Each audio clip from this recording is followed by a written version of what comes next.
Ok, então vocês viram os indícios, né, que a gente teria para identificar se uma transformação química está acontecendo. Mas como que eu vou saber se a transformação não é química, mas é física, né? Quando eu tenho uma transformação física, olhem só, eu não altero a natureza química dos átomos, ou seja, os átomos em si, eles são exatamente os mesmos. O que eu posso fazer? Bom, eu posso, quem sabe, separar eles um pouquinho, não a ponto de quebrar uma ligação, né? Então, eles podem um pouquinho se afastar, podem um pouquinho se aproximar, tudo bem, tá? Mas eu não posso quebrar nenhuma ligação ou formar nenhuma ligação, tá? Então, vejam que, essencialmente, cada átomo ele vai continuar exatamente igual, né? E aí, vocês podem me perguntar, tá, mas, né, como é que eu vejo, então, se lá no átomo, né, continua tudo igual, como é que eu vou ver aqui macroscopicamente que essa transformação ela aconteceu, né? Então a gente vai ver alguns exemplos dessas mudanças físicas aí que acontecem. Algumas mudanças que a gente pode dizer, às vezes, são mudanças de tamanho, por exemplo, de substâncias, né, enfim, de materiais. Às vezes acontece uma mudança de aparência também, né? E quando eu tenho mudanças de estado físico da matéria, tá?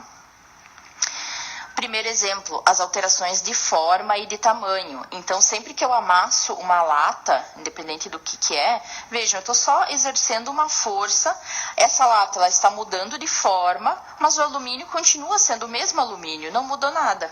Então, é físico.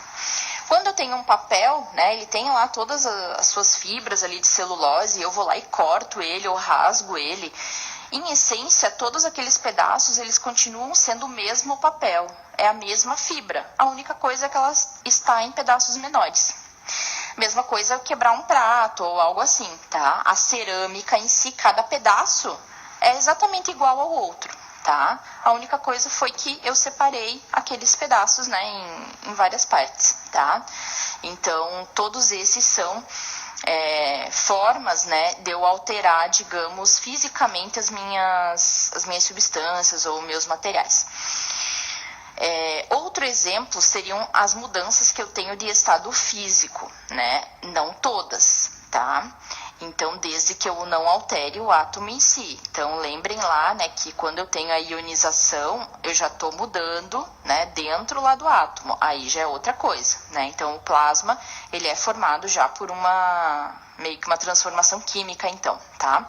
Mas quando eu tenho os estados normais, assim, que a gente utiliza, que é o sólido, líquido e gasoso, né? Quando eu passo de um estado desse para o outro, né, o átomo ele continua exatamente igual, as moléculas ainda são iguais. Quando eu tenho a água no estado sólido, a única diferença, como a gente viu nas aulas lá anteriores, na complementar, né, é que as águas elas estão um pouco mais próximas, só isso. Quando eu vou, né, evaporar, enfim, eu transformar primeiro num líquido para depois evaporar, elas vão se afastar um pouquinho, e quando elas estão na forma de gás, elas vão se afastar um pouquinho mais. Mas ligações químicas não foram quebradas, né? Eu não tive a mudança lá do átomo de oxigênio ou do átomo de hidrogênio. Eles continuaram exatamente iguais. Então, é um processo físico. Outra parte, né, que é importante, que a gente vai comentar um pouquinho mais no final da disciplina, é que é referente, digamos, às misturas, tá? Então, quando eu misturo duas substâncias, né, eu posso ter tanto uma transformação química quanto física. Olha que interessante. Depende o que aconteceu quando eu misturei, né? Então, vai haver algumas substâncias que quando eu misturo, né, elas não reagem entre si. Na verdade, o que acontece só é que elas vão, né, se dispersar de forma homogênea ali dentro daquele meu sistema, né? Mas as moléculas em si continuam exatamente as mesmas. Então, isso geralmente acontece ali com dissolução, que a gente diz, né, de algumas substâncias moleculares em água, né? Então, aqui tem o exemplo, vamos supor, da sacarose ali, que é o açúcar, tá?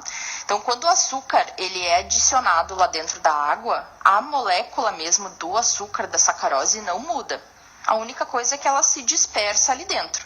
Então, vai ficar assim, ó, tinha um bloquinho que era somente açúcares, somente sacarose. Quando eles foram adicionados na água, essas aguinhas, né, elas acabaram separando aqui um pouquinho as moléculas da sacarose, mas não alteraram essa molécula. A água também não foi alterada. E aí elas se distribuíram ali no sistema.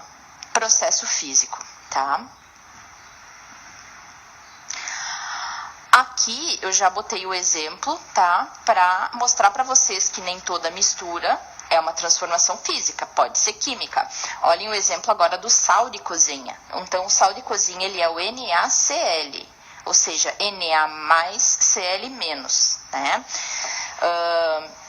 Quando ele está na forma de sal, tá? Eu tenho uma ligação que a gente chama de iônica, que a gente vai ver um pouquinho mais pra frente, bem certinho sobre ela.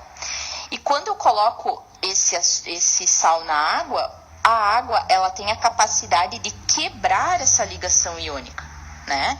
Então, vejam, eu quebrei uma ligação e a água, ela vai fazer o quê, né? Ela vai separar, digamos, o positivo e o negativo do sal e vai, né, se distribuir ao redor dele aqui, dependendo da atração eletrostática que ela vai ter. Então, vejam, a água foi capaz de quebrar a minha ligação. Se ela fez isso, significa, então, que eu tenho uma transformação química e não física. Para vocês entenderem um pouquinho mais sobre esses processos físicos que acontecem, principalmente na indústria, eu coloquei lá a aula 4, a aula complementar 4 para vocês, que é sobre processos físicos que acontecem na indústria. Então, tem alguns exemplos lá. Ok? Então, espero que vocês tenham entendido. Qualquer dúvida vocês colocam ali no fórum ou colocam para nós lá no Telegram, né? Quais as dúvidas que vocês tiveram, né? É isso aí, tá? Nos vemos então na próxima aula, que é onde a gente vai falar sobre as grandezas físicas e a questão de conversão de unidades, ok? Até mais!